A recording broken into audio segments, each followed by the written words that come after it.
क्या है ये सीईसी की मीटिंग्स का? जब हम बताते हैं ना आपको, तो मुझे स्ट्रैटेजी बनानी है, मुझे वो गेम ऑफ थ्रोन्स और दीगर में वो फिल्में याद आ जाती हैं जिसमें एक टेबल पे एक नक्शा ऑलरेडी बना होता है, एक नक्शा बिछा होता है और उस पर सारे लोग इर्द गिर्द खड़े हुए कोई स्ट्रैटेजी बना रहे होते हैं।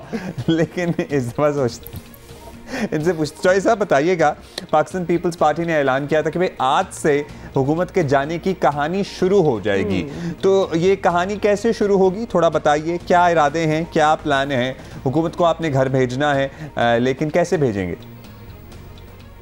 देखिए, आज पाकिस्तान पीपल्स पार्टी की सीईसी का अजलास है, बहुत ही गैर मामूली अजलास है। पाकिस्तान पीपल्स पार्टी का एक ऐसा पॉलिसी साज आइन साज इदारा है जो पाकिस्तान पीपल्स पार्टी की सेंट्रल एग्जीक्यूटिव कमेटी है।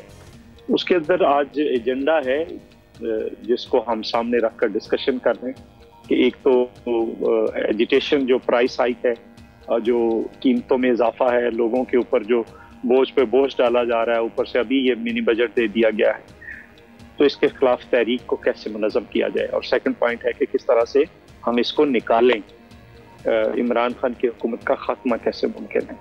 तो इसके बाद फिर अगले दिन फेडरल काउंसिल की मीटिंग है। फेडरल काउंसिल के बाद फिर तमाम जो प्रोविंशियल एग्जीक्यूटिव्स हैं उनकी मीटिंग है, और प्रोविंशियल एग्जीक्यूटिव्स के अंदर फिर ये फैसला होगा कि जो प्रोग्राम या पॉलिसी पाकिस्तान पीपल्स पार्टी बनाएगी उसको कैरी थ्रू कैसे करना, उसको आगे लेकर कैसे जाना है। तो ये इसलिए आज के इजलास की बहुत अच्छा, यानी कि लंबा चौड़ा आपका प्लान है। साथ ही चौधरी साहब आपसे ये भी पूछते हैं कि पीपल्स पार्टी की तरह बाकी ओपोजिशन भी इसी कोशिश में है कि हुकूमत को घर भेजा जाए, लेकिन हुकूमत का एतमाद जो है वो आप देख रहे हैं कि रोज़ाना जो है वो बढ़ता ही जा रहा है। तो आपको नहीं लगता कि अब इलेक्शन में कम ही वक्त रह गया है, बजाय हुकूमत पर एनर्जी ज़ाया करने के कुछ पार्टी पर काम किया जाए, पंजाब में मजबूत बनाए पार्टी को, ये तरजीह नहीं होनी चाहिए अब?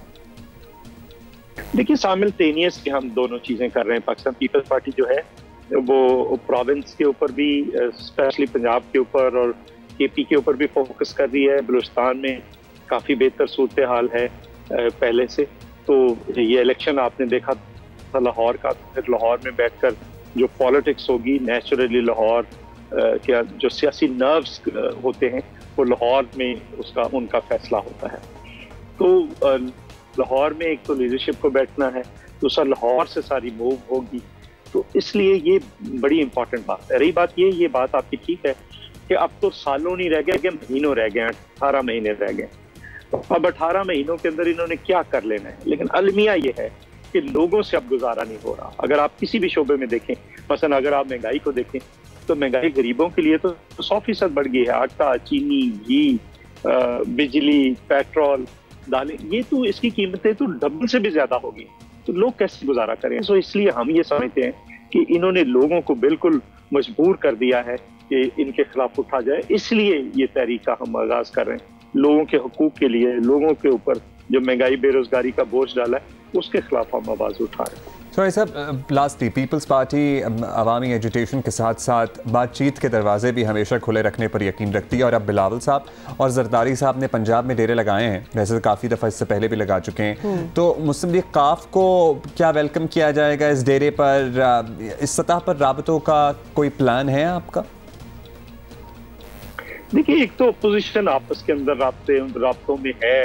कम से कम पार्लियामेंट की सतह पर जो भी फैसला होना है पार्लियामेंट की सतह पे होना है। बाकी हम एक अलग जमात है, हम अपना इंडिपेंडेंट प्रोग्राम कर रहे हैं, पीडीएम अपना प्रोग्राम कर रही है। पीडीएम ने 23 को कहा है, हम उससे पहले निकलने की बात कर रहे हैं। तो ये एक होगा कि हम किस तरह से चीज़ों को लेकर आगे बढ़ते हैं। एक दूसरा ये है कि चूंकि जरदारी साहब सारी जमातों के साथ, जो हुकूमत के साथ भी बैठे हैं, उनके साथ भी राब्ते में रहते हैं, तो वो बिल्कुल राब्ता भी कर सकते हैं और करेंगे भी। और फिर किस तरह से इस हुकूमत का आईनी तरीके से खात्मा किया जाता है, एक तरफ पब्लिक प्रेशर आएगा, दूसरी तरफ अंदर भी जो चीज़ें हैं उनको मैनेज किया जाएगा। और इनका जितनी जल्दी, चूंकि ये अब अजाब की तरह मुसल्लत होगी लोगों पे, और अजाब जितनी जल्दी चल जाए उतना ही बेहतर हो जाए। चलिए जी, लेट्स सी आज क्या फैसले होते हैं। बाय द वे, आज पीपल्स पार्टी के बानी जुल्फ़िकार अली भुट्टो साहब की सालगिरह भी है, और उसी सिलसिले में ये तारीख दी गई थी बिलावल भुट्टो साहब की तरफ से। सो लेट्स सी कि आज सीईसी के इजलास में पीपल्स पार्टी के क्या अहम डिसीजंस और क्या स्ट्रैटेजी जो है वो डेवलप की जाती है।